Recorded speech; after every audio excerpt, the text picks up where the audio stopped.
Well, hello everybody, Tendobi Rago here, Games, Moves, and Vlogs. How the hell is everybody? And welcome to the October 2022 movie haul. And I'm sorry if I pause a few times or if my voice sounds a little off this month. I have a sore throat right at the moment, so, but it's getting better. It's not as bad as it was yesterday.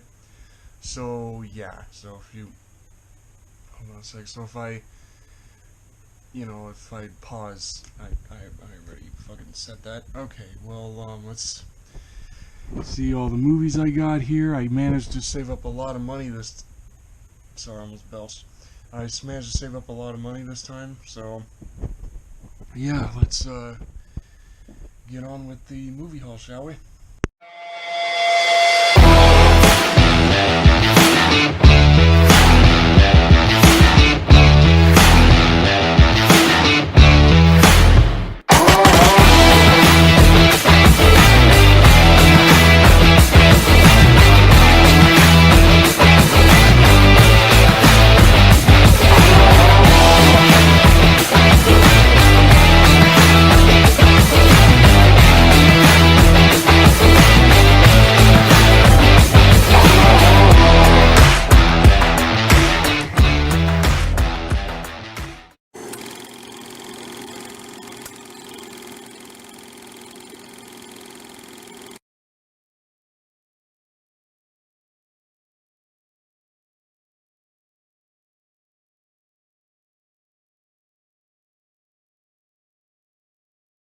Okay, so for the first section of the October 2022 movie haul, this is going to be some shoutouts because there's this Discord server that I'm a part of, Jurassic Junction it's called, and I asked a few people to put down some movies they wanted me to get, some movie requests, and I managed to get a few. Now, I'm just letting you guys know, if you guys ever watch this, I couldn't get everybody's requests. I'm just fixing the camera here I'm just fixing the camera for a minute. Yeah, I couldn't get everybody's requests because Zia's unfortunately didn't have them. But the ones I managed to get, here you go. So the first one, I have the list on my phone right here, so you see me looking over. So the first one is from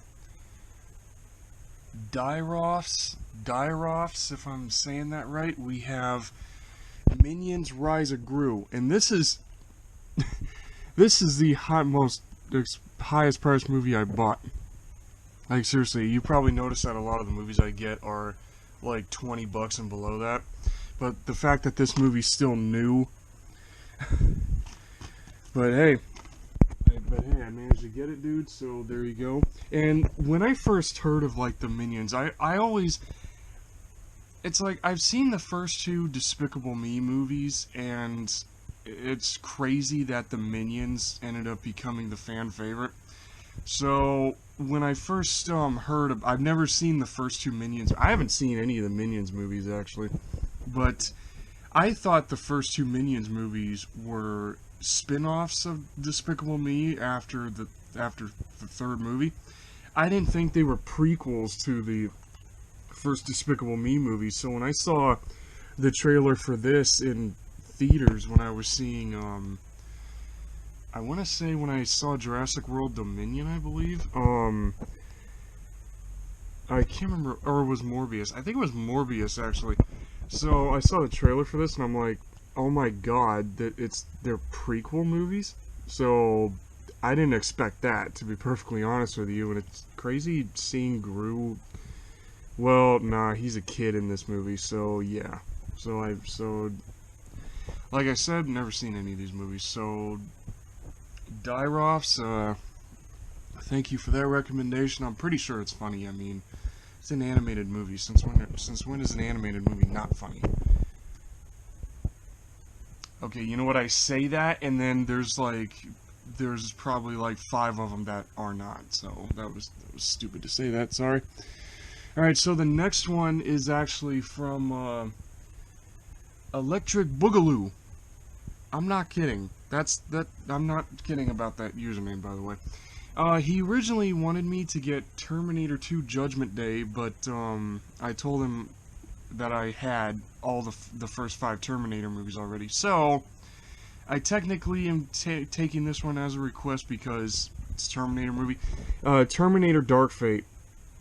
Now, I saw this movie like at least one time on the Amazon Fire Stick in the spare room here, and I enjoyed it, especially the fact that they actually managed to get oh my god, what the hell's her name? Linda Hamilton. The fact that they actually got Linda Hamilton back, and of course they had to get Schwarzenegger back. I just love what they did with this movie. The only thing that drove me crazy was sorry, that was my phone. If you heard that noise in the background, was the fact that John Connor actually died. Like, wow, they actually shot John Connor at the very start of this movie. But I did enjoy it, especially with this right here. With the fact that the liquid metal dude was on top of a Terminator robot. That was actually cool. And the future war scenes are actually pretty dope also with the Terminators, with this new breed of Terminator. Like these guys are made of liquid metal also, and they have like these robotic tentacles that come out of their back, and you see them impale a couple of the future soldiers. It's actually a pretty cool fight scene. But and it was so crazy that the Terminator himself like had a family and shit. It was really odd. It was a really odd little thing to do with him. But overall, I did enjoy this one. So there's that. And the last movie is a request from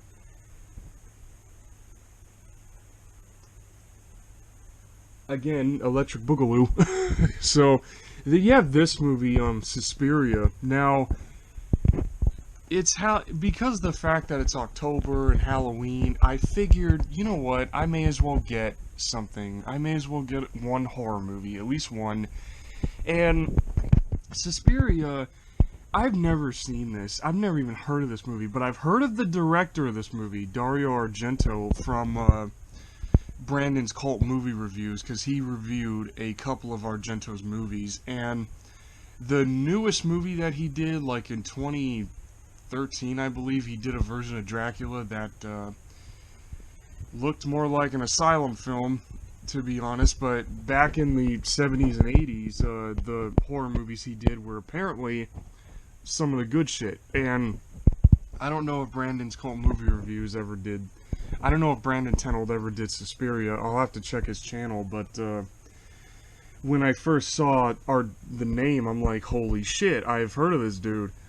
And I saw the trailer for this one. This was made in 1977. And it looks like paranormal horror, like this chick gets possessed or some shit. Or whatever. I do like paranormal horror. That's just what I got from the trailer, really. But apparently there's a remake of this that came out in 2018 made by Amazon. And apparently that version sucks. So, like, this is the good version. This is like the original's good, I guess. So, I've never seen this, but I can't wait to watch it and see what it has to offer. So yeah, thank you guys for the so thank you Dyrofs and Electric Boogaloo for the recommendations here. So yeah, and I apologize, I could not find Little Shop of Horrors, the remake with Rick Moranis. I couldn't find that, and I couldn't find this 1985. So I apologize for Spookwinius, if I'm saying that username right. Spookwinius, I think. The movie explores the kids movie from 1985. I couldn't find that movie either, so yeah, I apologize. I couldn't find those two, but I managed to find these three. So again, thank you guys for the recommendations, and I'll see what you guys recommend me next month for November 1st.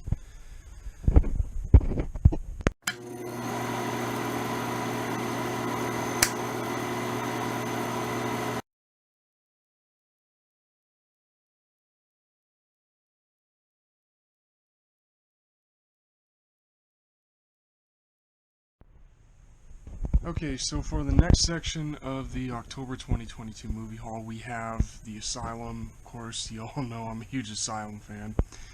And also, I just want to let you know about the movie recommends Electric Boogaloo. If you ever watch this video, I'm not making fun of your name. I just think it's actually a pretty funny username. I'm not kidding. I'm not trying to be a dick. I'm not trying to be a douche or anything, dude. It's just that name, Electric Boogaloo. I don't know why it sounds funny to me. I don't know why it kind of sounds funny. So I'm just messing with you, dude. So anyway, now you all remember. Now to start off the Asylum section here. Now you all remember the Roger Corman movie, Death Race 2000, and then there's like a sequel to it, or a remake, I've got no freaking idea, called Death Race 2050. Well, then you have the remake with the remake series that had Jason Statham in it in the first movie, just called Death Race. I don't know when this one came out, but the Asylum cashed in on one of the Death Race movies. I want to say the first one with this movie, Death Racers. Now, this came out in 2008, it looks like. So, yeah, 2008. So, I guess this came out during the first, when the first Death Race movie came out. So, yeah, I've never seen this. It's one of those movies where I knew it existed, but I've never bought it nor seen it yet. But hey, it's an Asylum movie, so why not? Now, I just love the fact how this movie doesn't even hide the fact, what movie it's cashing in on. And it's so crazy how the Asylum gets like WWE stars to be in their movies. That's insane. And okay, can anyone tell me who Insane Clown? Sorry. Yeah, can anyone tell me who Insane Clown Posse is? Like, I've heard the name. I have no clue who they are. So, yeah. I got nothing for that. So, can somebody in the comments tell me who these guys are? Because seriously, I don't get it. Now for this next, for the next Asylum movie. Now you guys all remember back in 2018 with the release of Bumblebee, one of a really awesome live-action Transformers movie. You know, and Michael Bay still produced it. So I'm not saying I like it because of that, but yeah, this is a really good Transformers movie. And the Asylum, of course, had to do their cash in on it, like they do with a lot of stuff. But the thing is I said this with what do you call it? I said this with Age of the Hobbits last month, where if people just look at the friggin' title of the movie and they automatically assume that it's a direct ripoff, like Death Racers, clearly it. Yeah, I mean, seriously, just take off the R and the S, and there you go. But then there's, like, other Asylum movies that I don't know, it's like, the movies that come out, they come out at the same time as the major ones, but when you actually watch the movie, it's a completely different movie. And this is an example of that. You have Hornet. I mean, seriously, when you look at these two movies together, you got Bumblebee, Hornet. They're both named after bugs, after insects, so you get the idea. Now, this movie, I'm a huge sucker for found footage movies, except the very first Blair Witch Project. I really, really hate that movie. That movie sucks. That movie really sucks. And people in the comments start blaring at me, you know, saying, you know, that movie's all good and shit. No, it's not. Nothing happens in that movie until, like, literally the last 10 seconds. You know? That movie actually bored the living shit out of me. So, but every other found footage movie out there, like the Paranormal Activity franchise, I'm a huge fan of that. And this movie, and of course the Asylum has dipped their hands in the found footage genre, so this is one of them. And I love the fact that on the cover, Hornet does not even look like this, like, at all. Well, the legs do anyway, but on the back of the cover, that's what he looks like. I don't know if you guys can see it, but that's what he really looks like. This is him. This is him right here, and I don't know why they couldn't make him look like this. And it's so funny how, when it comes to ripping off Bumblebee, I mean, look at this cover. You got,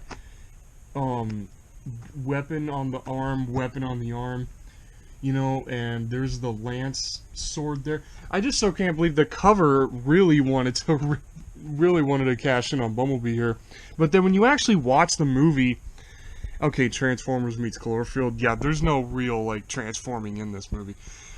But the plot of the movie is not even close to Bumblebee. The whole plot is these college students, and you see them down here, actually. And you see them down here. It's these college students that create Hornet for rescue operations, like a like search and rescue kind of thing. And what do you call? And then these aliens come down, and there's like this small town or wherever they're at. They're in the middle of the woods or in the middle of like some rocky mountain area the whole movie, and apparently like the small buildings or anybody around gets mind controlled by the aliens, and then they start like they kind of start acting like zombies or whatever. It's really freaky. But then there's like scenes in this movie where the college students are being interrogated by the CIA or some shit. They don't really explain that, but they're being interrogated by the government because apparently the guy, the college professor who designed Hornet, used alien technology to do it. So that's actually a really interesting little tidbit about the character itself.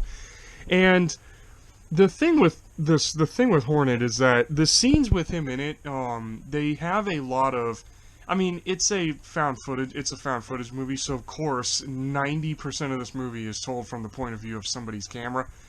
But then you have point of view shots from Hornet, which is really interesting. So you have the human's point of view, you have Hornet's point of view, and then spoilers, just cause I always do, and every time I do these videos, the Hornet has the best line of dialogue I've ever heard in a frickin' robot movie. There's at the very end of this movie, this is how the movie ends, by the way. This is the literal ending to this movie that I'm about to spoil. The Hornet, at one point, he finds the government facility that the human characters are being kept in, and he apparently knocks one of them out by kicking the door in or knocking the door in, right? And two of the human characters ask Hornet, they're like, Hornet, what's your primary directive? And Hornet, I can't stop, it makes me laugh every friggin' time I hear it. Because I had this movie on digital download. When it came out, somebody uploaded it on YouTube in HD, and I quickly downloaded it and put it on one of my flash drives. But it's always good to have a physical copy of the movie. So, after being asked what his primary directive is, Hornet literally he has no expression on his face. He looks like this the entire movie. And he goes, primary directive? Saving you assholes.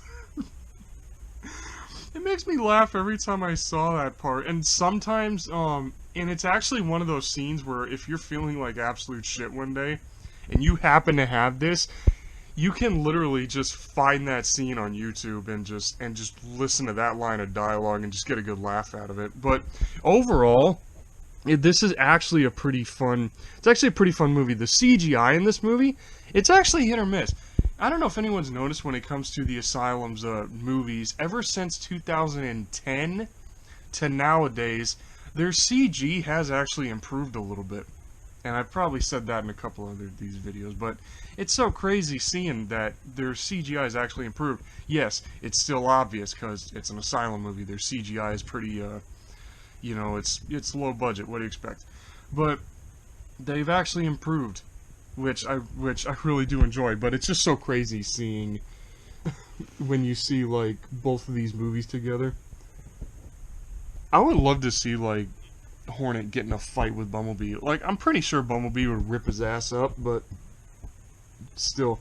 Oh, and I forgot to mention, there's a point where the aliens actually take control of Hornet because of the fact that he was made from, I guess, that particular alien species technology. They don't really say the species of alien. Like, they just show the ships flying around. Like, you don't see actual aliens come down and start fucking with everybody.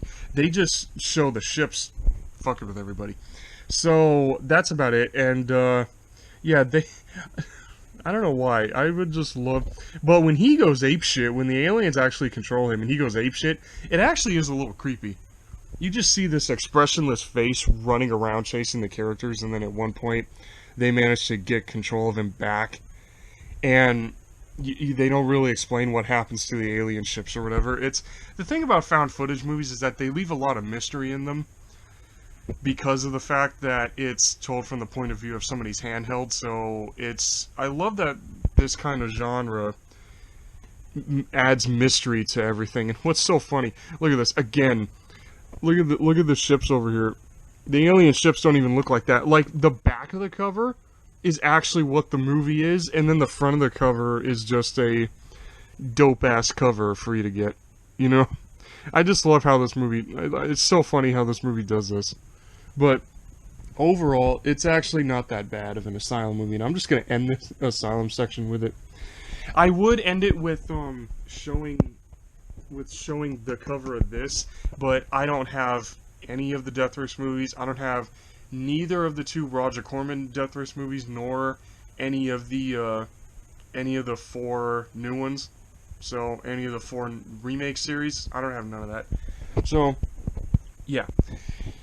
But put it in the comments if you guys want me to get those. If you guys want me to get those movies, I'm gonna just end this section with this. And why? Because robots.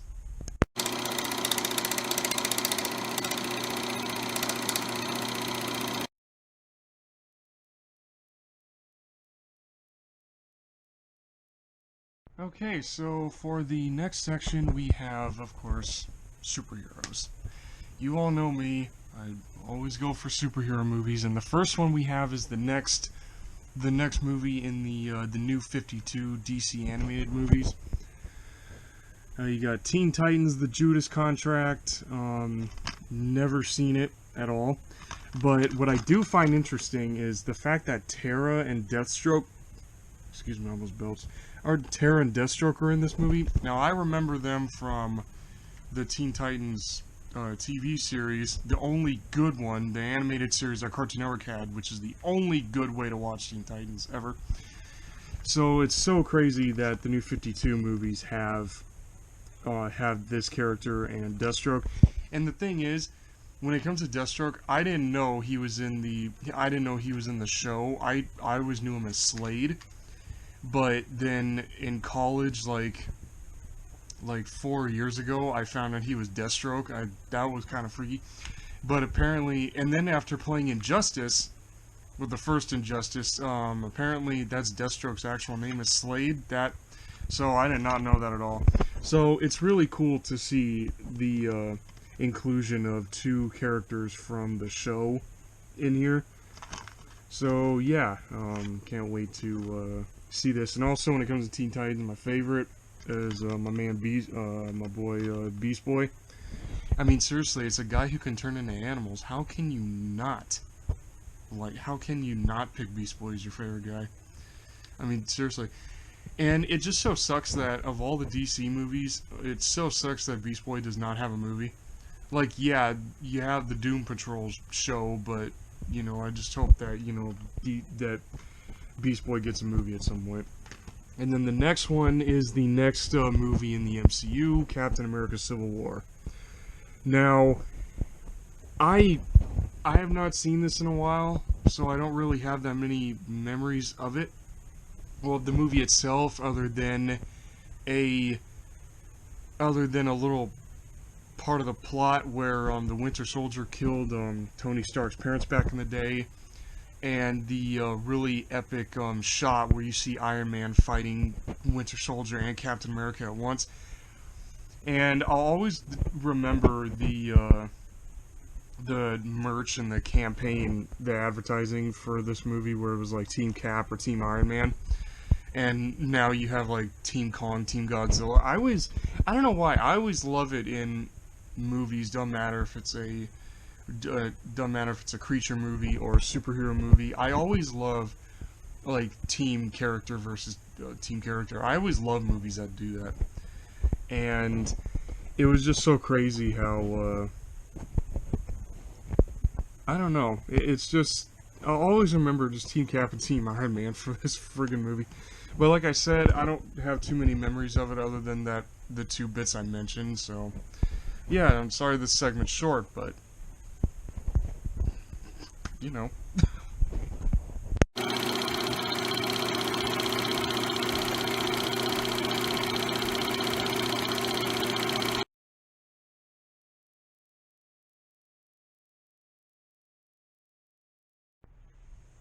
Okay, so now that we're done doing the first 3 sections here, now we can start talking about the movies individually. So the next movie we have in the movie hall is the first Hunger Games movie. Now, I don't remember if I ever had this or not, to be perfectly honest with you, if I ever had this movie before, whether it was a bootleg or an actual DVD copy. I don't really remember, to be honest, but I love how, a little trivia for those of you who don't know this, you know Hunger Games is actually a ripoff? I'm not kidding. The book, anyway, is a ripoff of a Japanese book that was made into a movie called Battle Royale, and Battle Royale is kinda, what do you call it? Battle Royale is, like if Hunger Games had balls, and I mean, and I've never read the book, but I've seen, there's like 2 movies, there's Battle Royale and then Battle Royale Requiem. I've only seen the first one, and the first Battle Royale is, the story about that is that, like Hunger Games, it takes place in the future, but it's about like students rebelling against their teachers, and one teacher takes his class to this island off Japan, and they're forced to basically do like the Hunger Games. They're forced to fight each other, and they're all like high school age, by the way it looked, and that movie has like a lot of gore. That movie does not, Japan does not pull punches. You ever notice that? You ever notice if Japan wants to show shit, they'll show shit. Like seriously, I watched it with my grandpa I watched that movie with my grandpa when I was like early high school age, and damn, that movie's something else. And then when I heard of this, and it was my grandpa that told me how the woman that wrote this book, that wrote the book here, Suzanne Collins, ripped Battle Royale off, and then I read the books first, and then I saw the first 2 movies. I have never seen either of the Mockingjay movies, but I know I've seen the first 2. Well, that was back when there was only 3 books. Now there's like a prequel. Now there's like 2 prequel novels that Suzanne Collins wrote that I've never read yet. But I just so can't believe that this is actually a rip-off. And this was the movie that actually introduced me to Jennifer Lawrence. I never knew it was Jennifer Lawrence who played the younger Mystique in the X-Men movies until years later.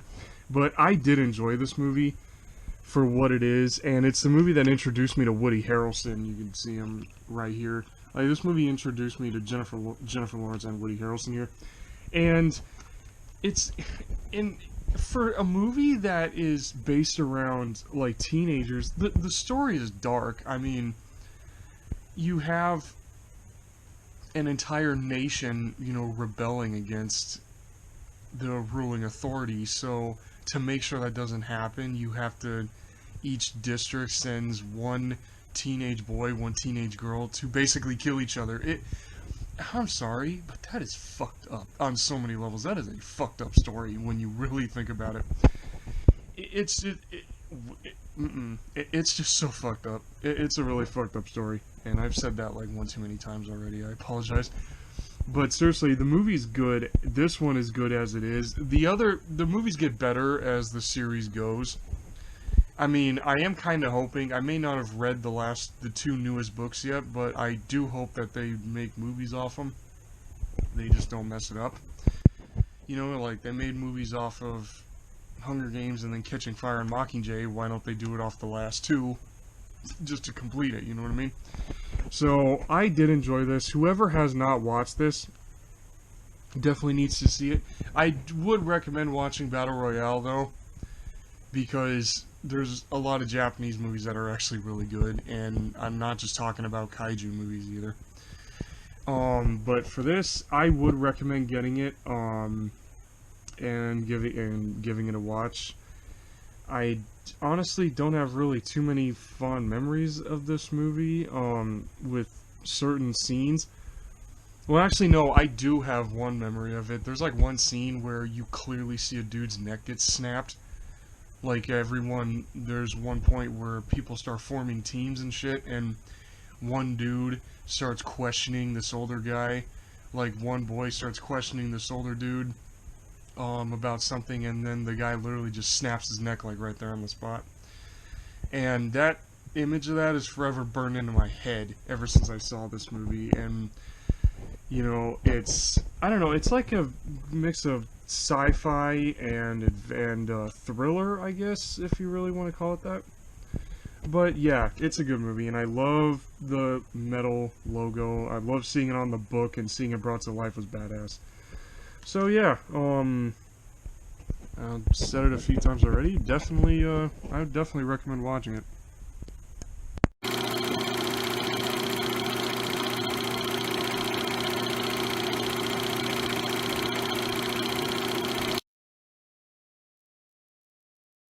So for this next movie, you all know the game, you all know the really shitty 90s movies, the really shitty animated movie, the actually good animated movie, the third live action movie that I think was better.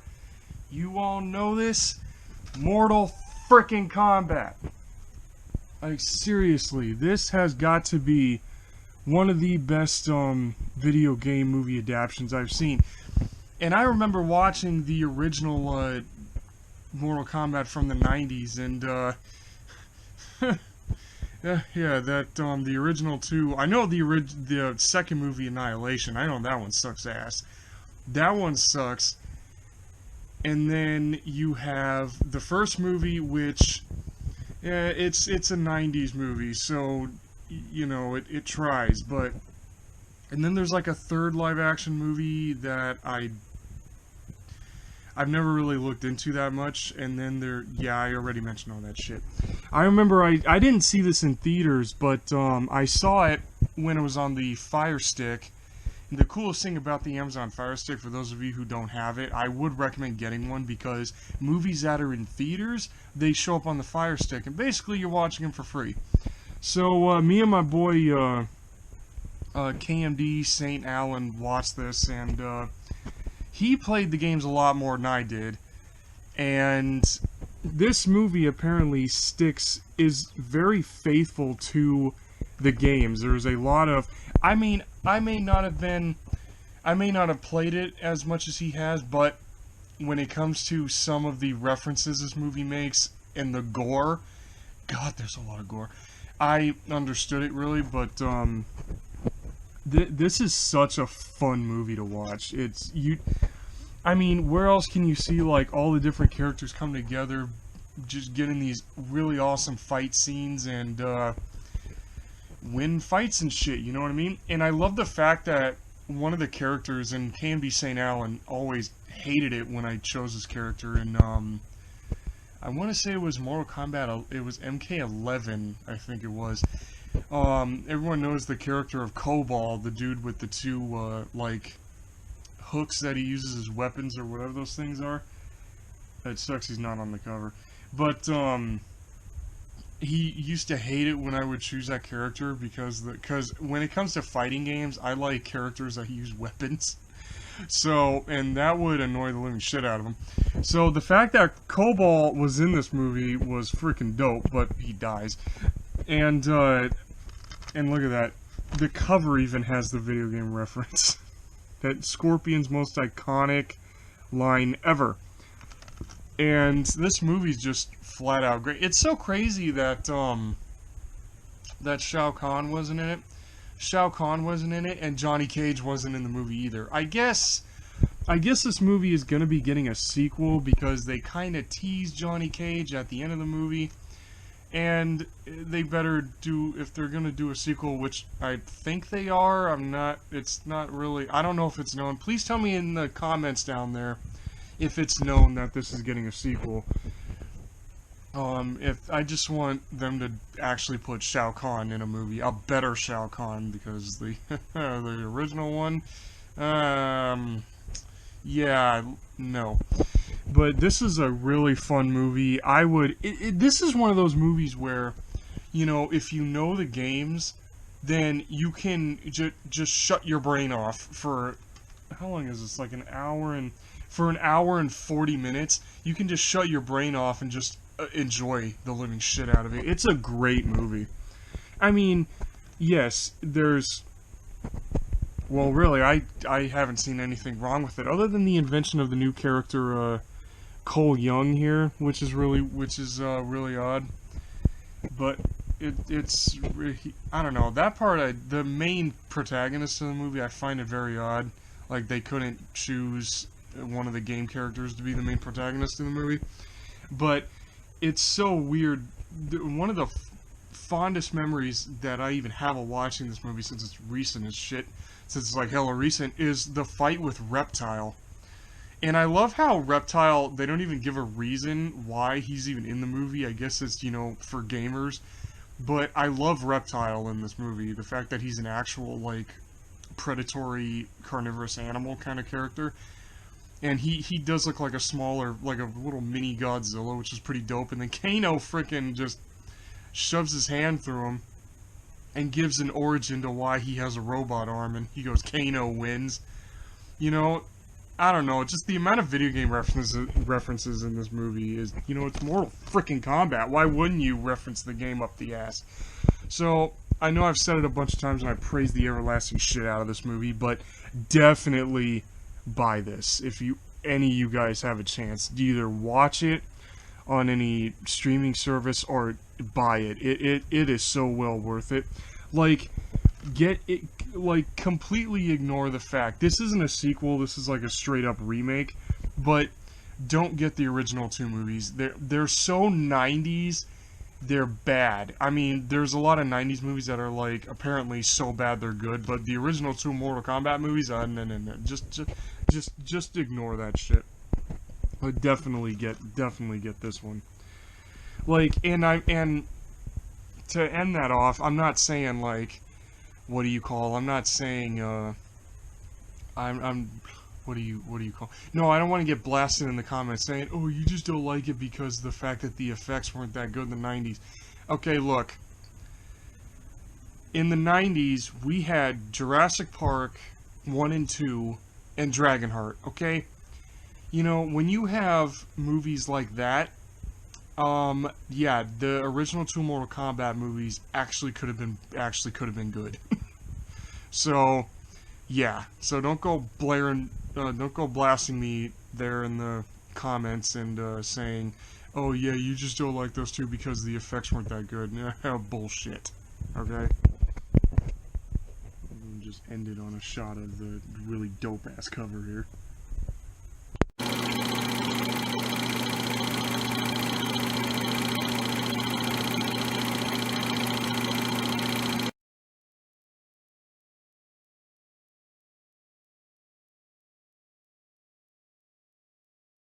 Hey, so for our next movie, have you ever guys had that moment where, well, nah, I'm pretty sure all of y'all have had this moment when it comes to movies. You know how you buy a movie and you think it's something, and then when you start watching it, you come to find out it's something else? Pretty sure a lot of Wild Eye Releasing's movies are like that. But this movie here, you guys know, I started collecting this franchise like a few months back, and I haven't been able to find any of the sequels, but I found this. Just gotta get it off the stack here. I found this, Behind the Planet of the Apes, and I thought it was one of the original movies. I thought it was that. But when it says hosted by, then I looked at the cover, and hosted by Rhodey McDowell, who played one of the main chimpanzee characters, and then you got like the camera up here, and it's like, holy shit, this is a documentary about behind the scenes of the very first Planet of the Apes movie from 1967, I believe. And holy shit, I didn't think it was this. I literally thought it was another one of the sequels. I mean, you got Escape the Planet of the Apes, Beneath the Planet of the Apes, Conquest of the Planet of the Apes, Battle for the Planet of the Apes. You know, so it's like, I literally thought this. I'm sorry, I'm gonna try to not repeat myself, but damn, I can't wait to watch this, because the Planet of the Apes franchise is like one of my favorite ones. Especially the prequel trilogy, you know, from the 2010s, which apparently is getting a series, I found out, because there's a fourth one. There's the image released, which I will do a video on my thoughts about that. It's gonna be uploaded quick, so yeah, I am working on a video on my thoughts about that released image. So yeah, so this is insane. I did not think this was a documentary on it, but I can't wait to see it though. Hosted by one of the actors himself. That's actually pretty awesome. Let's show the ape here.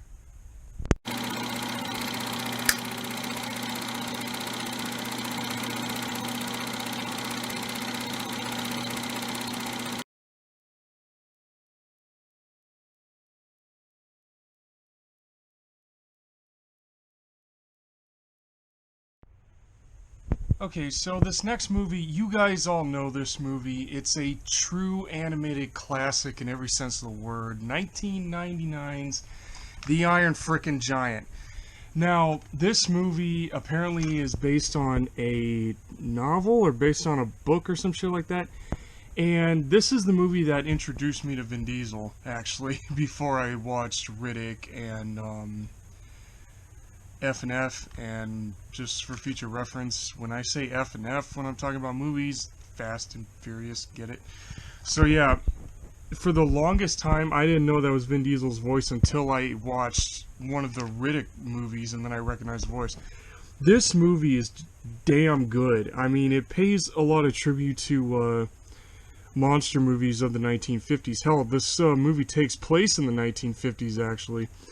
And just, the Iron Giant himself is such a great character to watch. I mean, look at his design. I mean, seriously, it's simple, but it's really detailed at the same time.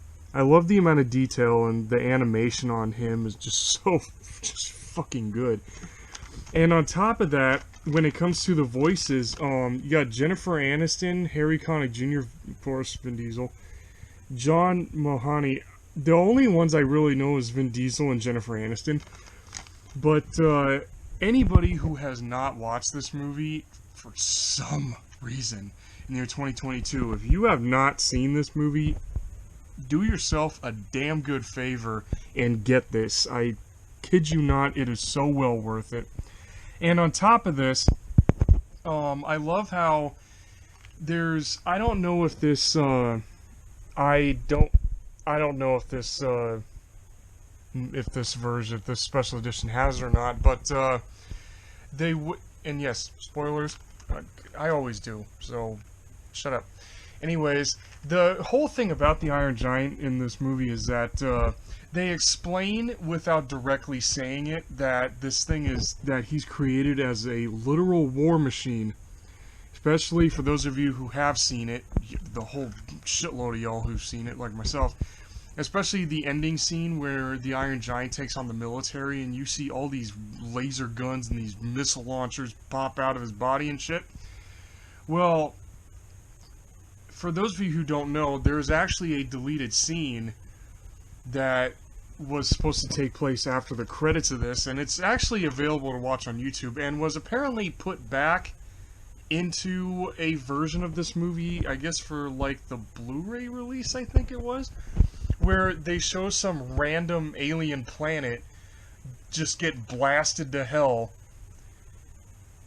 by an army of Iron Giants. Like, then they, to show what this guy was made for. And it's a great scene, to be perfectly honest. It's kind of, it's like Attack on Titan before Attack on Titan kind of thing. If all the Titans were robots. So yeah, I love just how this character is that badass that it got to be in the Steven Spielberg movie Ready Player One, which in itself is a badass movie. So the fact that it was even that good, and I think if I'm not mistaken, it was also in Space Jam: A New Legacy. I believe it. Yeah, I think it's also in that movie as well. So I just love the fact that this character is that iconic that it got to be in 2 other movies that's not even like a sequel to this, but it still got to make appearances in other films. And on top of that, in Ready Player One, I mean, the Iron Giant fights Mechagodzilla, for crying out loud. It can't get any better than that. The one thing, though, as good as this movie is by itself as an animated movie, like, the animation on it is great. It's great animation on the human characters and the Iron Giant himself, who I think was all CGI. But I would love to see a live-action remake of this. If there is a part of Hollywood still, there still is that one little shred of Hollywood, like Matt Reeves, anybody? Matt Reeves and Steven Spielberg, or, you know, that little shred of Hollywood who actually gives a shit about making a good movie and not shoving reality up our ass. Well, the wrong side of reality up our ass, I mean. I would love to see this movie get a live-action remake. Either that or a live-action sequel. Either a remake or a sequel done in live-action. I would love to see that happen with this movie, because, you know, there's so much mystery behind the Iron Giant, you know? And I would just love to see the, you know, a new anything having, like, this movie get a little bit more attention than it does. I mean, it's a very underrated gem to me, the Iron Giant is. So, like I said at the beginning of me talking about this, anyone for some damn reason who has not watched this movie needs to watch this freaking movie. It is that good.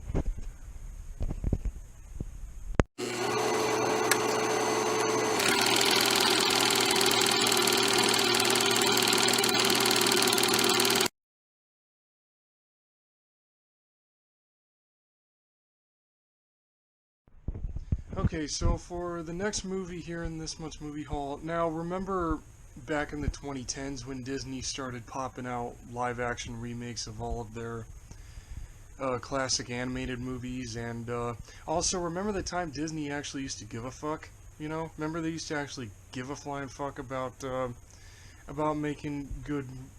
doing good remakes? Well, I have like one of them here that's honestly...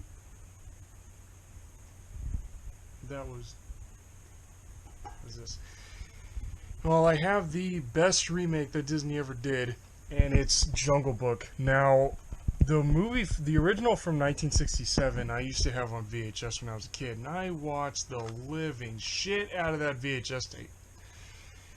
This is always one of my favorite Disney movies, and then when I found out that it was getting the live-action treatment, I was super excited. I honestly don't remember if I saw this in theaters or not back in, I think this was 2016 that this movie came out. I think it was 2016. It was either 16 or 8. No, it was 2016.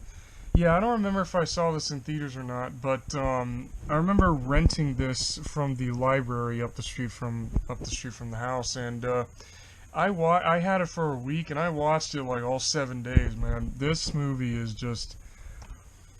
wow, they did a really good job doing this. And the fact that Jon Favreau was the guy that directed it, you know, props to him and everybody that worked on this movie. And I just love the fact that this version goes a little more in-depth with the characters. But the crazy thing is that they turn King Louie into the godfather of the jungle. I mean, played by Christopher Walken. I mean, they nailed everything with this remake. Everything just is so damn good. And the fact that the guy that plays Mowgli here, and the fact that they kept his original outfit from the original animated movie, it's so like copy and paste with the same haircut and the red shorts. It's just wow. Everything about this movie is just, anybody who wants to see an actual good Disney remake, not only for the sake of remembering when Disney gave a shit, and also for those who have for some reason not seen this, definitely pick this movie up, because it's a really, really great movie to watch, to be honest with you. It's a very, just everything about it is just great all in general.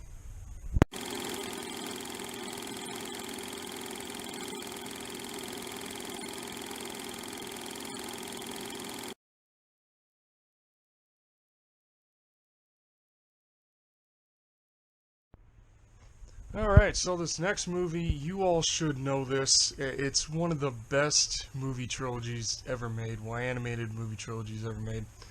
Here we have Kung Fu Panda 3.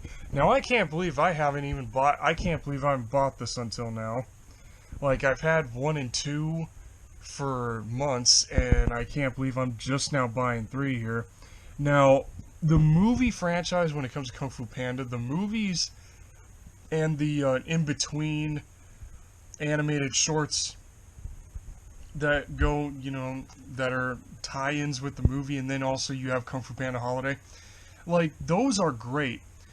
The show on Nickelodeon, I don't know why, I've grown to not really be a fan of it too much, because, number one, the show made Po, before I even say that, apparently the TV series Legends of Awesomeness, it takes place after 2, and the show made Po an even bigger dumbass. It made him a huge dumbass, and made Tigress a huge bitch. Like, but in the movies, she's not a bitch. Well, the first movie she kinda is, but, they gave her, some character development in the second one, but it's like, when it comes to Kung Fu Panda, the movie franchise, and the holiday special, and the 3 short tie-ins that go in between the movies, watch those. Just watch those. Just the Legends of Awesomeness on Nickelodeon. If you want to watch it, go ahead. I'm particularly not a fan of it myself, but I just like these movies a lot better, because the characters are done better. What do you call it? But this here, and it's just so funny with Kung Fu Panda 3. I love the fact how Bryan Cranston does the voice of Po's his real dad. I think that's him right here. I think that's Po's real dad back here. And the funny thing is that anybody who has not caught this reference, I don't know how, but the fact that Bryan Cranston does Po's his birth father's voice, there's a scene where up at this panda village that the other half of the movie takes place in, you have Po's real dad. He says, he goes, "I don't get many visitors." Now, if you really think about that, that's a reference to Godzilla 2014, because Bryan Cranston says the same exact line in that movie. So, I don't know. I don't think that line of dialogue is a little I don't think that was a coincidence. That had to have been a direct reference to Godzilla 2014. But when it comes to Kung Fu Panda overall, number 2 is always my favorite, because of the fact that that movie takes itself really seriously and it's a lot darker. With this one, it's like, it's so child friendly. Like, they made this one more lighthearted because of how dark 2 was. So it's like, I wish they could have made this. My only thing, as much as I love Kung Fu Panda, as much as I love the trilogy, I just think that number 3 could have been just a little more darker. I mean, you have the main villain here, Kai, who's a pretty dark villain when you think about it. He's a supernatural guy that uses jade blades, and he basically takes people's chi, which in a way is taking somebody's soul. It's like a child-friendly way of taking your soul, really. So, I mean, that's just what it looks like to me. I don't know if that's actually true or not, but it has kind of a dark premise when you think about it. But then when you compare it to the second movie, it's like this one is just a little too kid-friendly, really, to be honest with you. But it's still a great movie overall. I mean, the Kung Fu Panda films are... DreamWorks just nails it. Honestly, it's like their best ones to me, anyway. I mean, DreamWorks has done a lot of good shit. I mean, Prince of Egypt, anybody? Prince of Egypt and... what do you call... I know they've done a couple other good movies, animated movies back in the day. But this here, but Kung Fu Panda, I think, is like their top movie library. They're among they're like their best movies because the characters are always done really well. The backgrounds, the villain, everything about Kung Fu Panda is just fucking great. So, like I said with Iron Giant, if you have not, for some odd reason, if you have not watched either this or any of the other two movies along with the holiday special and the 3 short movie tie-ins, definitely watch all of KFP. And apparently I heard that it's getting a 4 in 2024. There's going to be a 4th one coming out. I've only read that on the internet, and it could be just an internet rumor. I'm not sure, but I hope to God this gets a 4th movie, because, man, you can do so much with a 4th movie on this. So yeah, anybody who has not watched any of these movies, it definitely needs to. Like, it's 2022. How has anyone not seen these movies? Alright, we got 3 more movies to go here, so let's get on with the next one here. So, the next one that we... Hold on a minute, I gotta belch.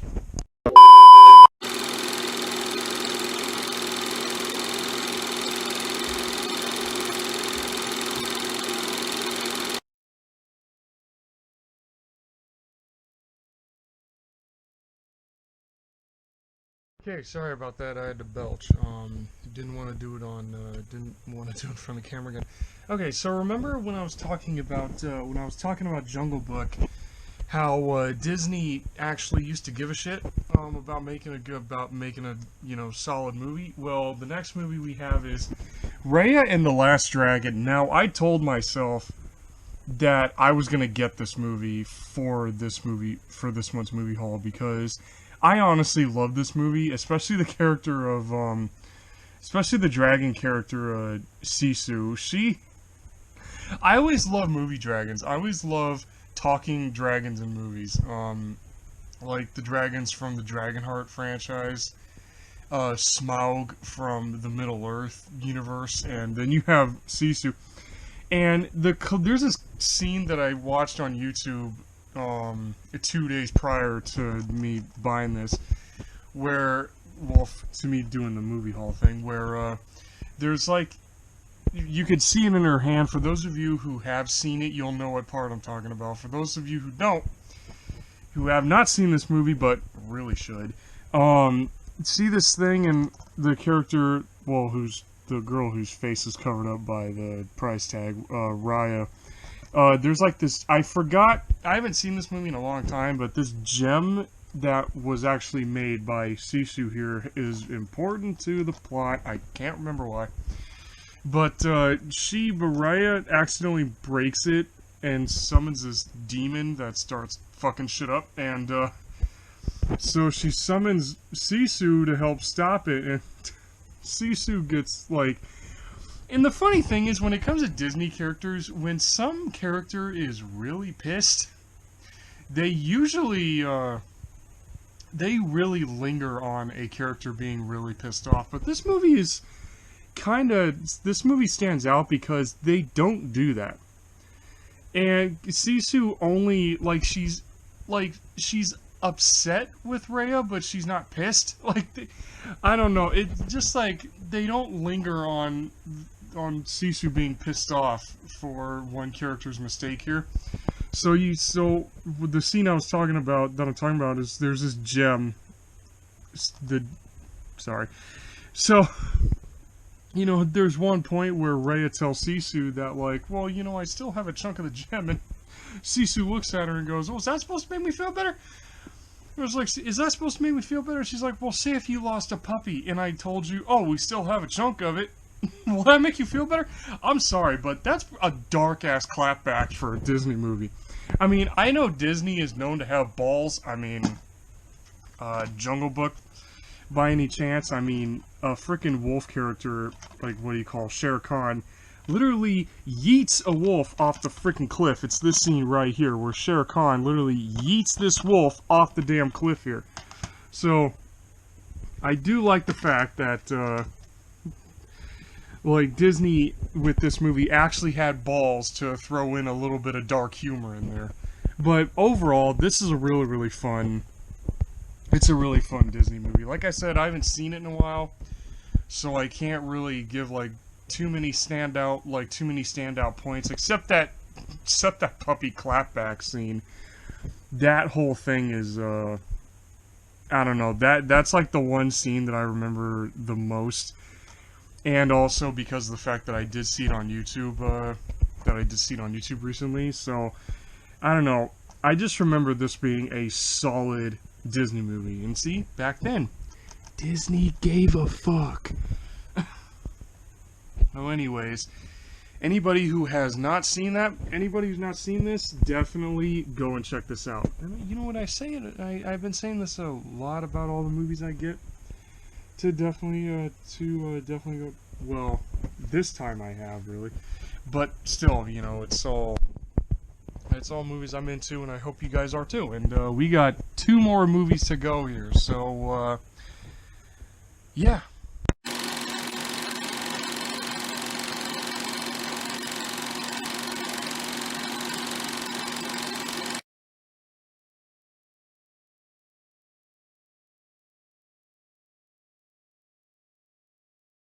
I'm going to show the awesome Jurassic Park 1 poster that I got from Peggy Sue's Diner a couple weeks ago, well, come this weekend, it'll be a couple weeks ago. So anyways, there's this one movie that it's been recommended to me a lot, and I've seen Brandon's Cult Movie Reviews do a review of it, and it's this movie here. You guys know there's like those movies that you always hear about that you don't hear not one bad thing about. It's that old movie you hear not one bad thing about, and you hear people say, "Oh, you need to watch it."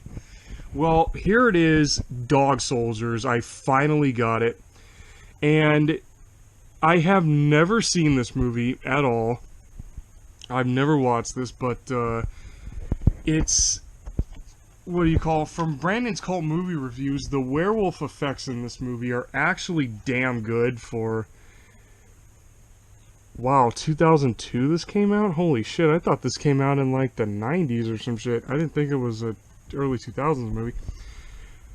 But what do you call it? No, it's this, and I think Dragon Curve talked about this movie also. But I've just heard a lot of good stuff about this movie, and it's mainly the werewolf effects, like it's practical, I guess, and yeah, I honestly can't wait to really watch this and see what the whole hype is about this movie. But werewolf movies for me, I'm really picky. I'm actually really picky on. I don't know why I treat werewolf movies like I treat shark movies for some odd reason. I don't know why I'm picky with this subgenre of creature films, but whenever I watch it, I hope it's as good. Hope it's as good as everyone says it is. Alright, and before I show the last movie here, I'm gonna make you look at the Jurassic Park poster again. because the last movie for the August, that was stupid.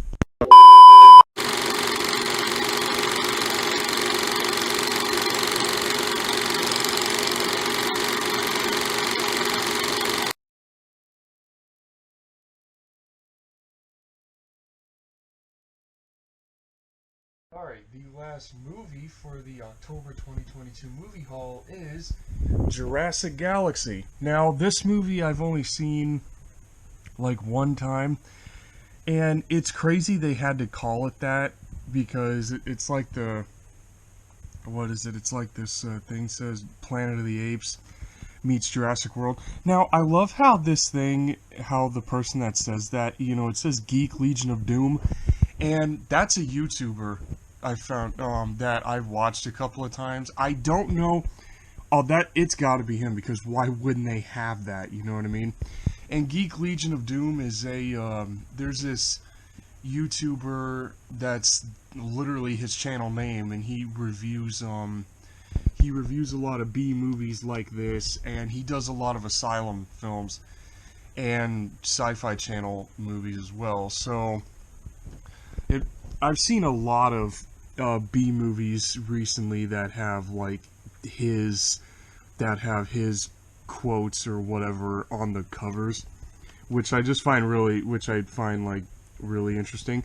Now, it's so funny that they couldn't call this movie like Planet of the Dinosaurs or Dinosaur Planet or Dinosaur World or something like that, because there's already movies with those names.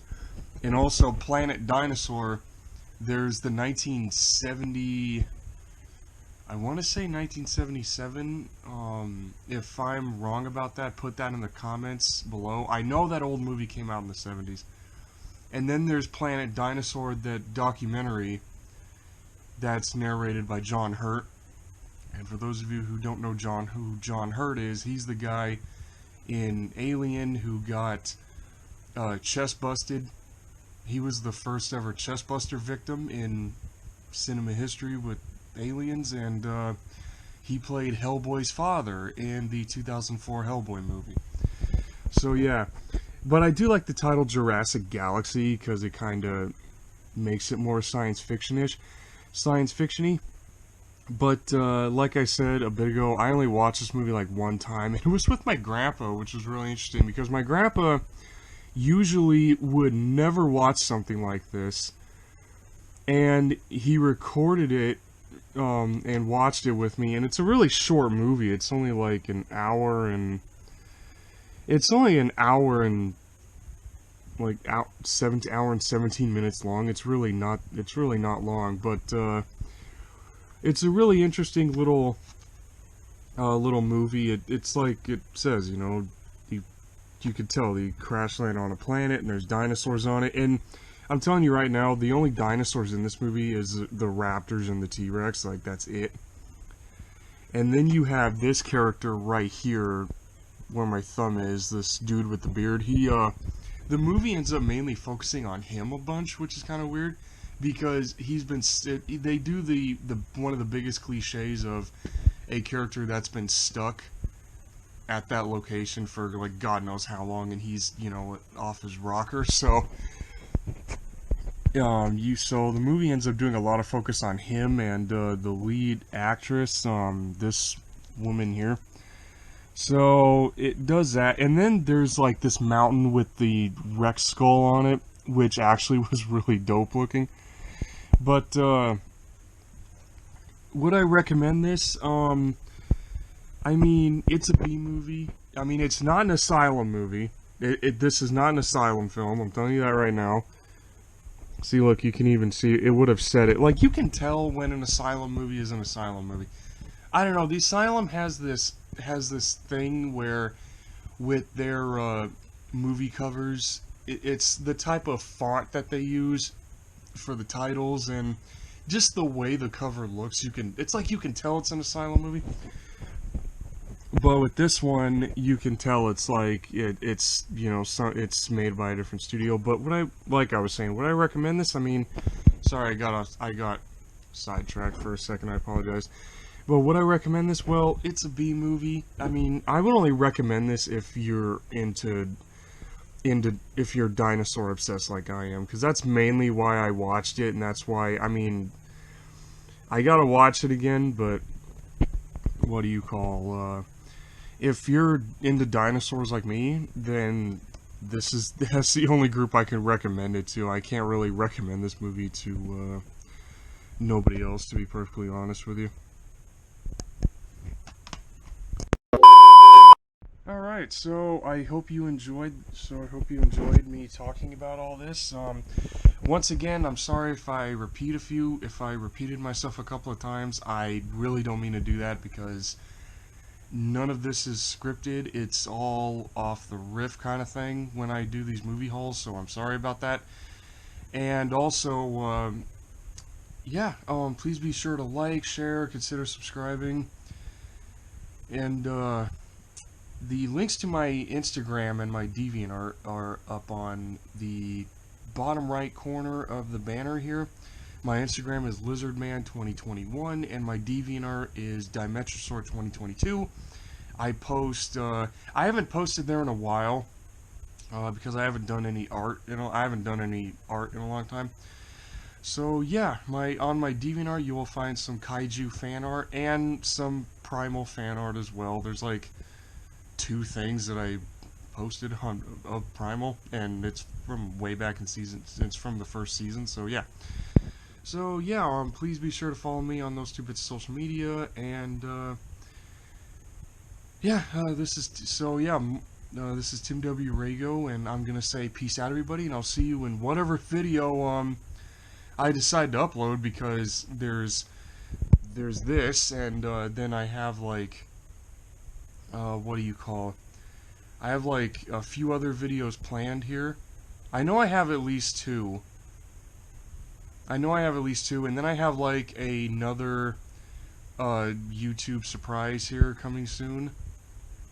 And I'm gonna try to work as hard as I can to get it done. So yeah, got some stuff planned here. So yeah, this is Tim W. Rago, and shit, I already said that.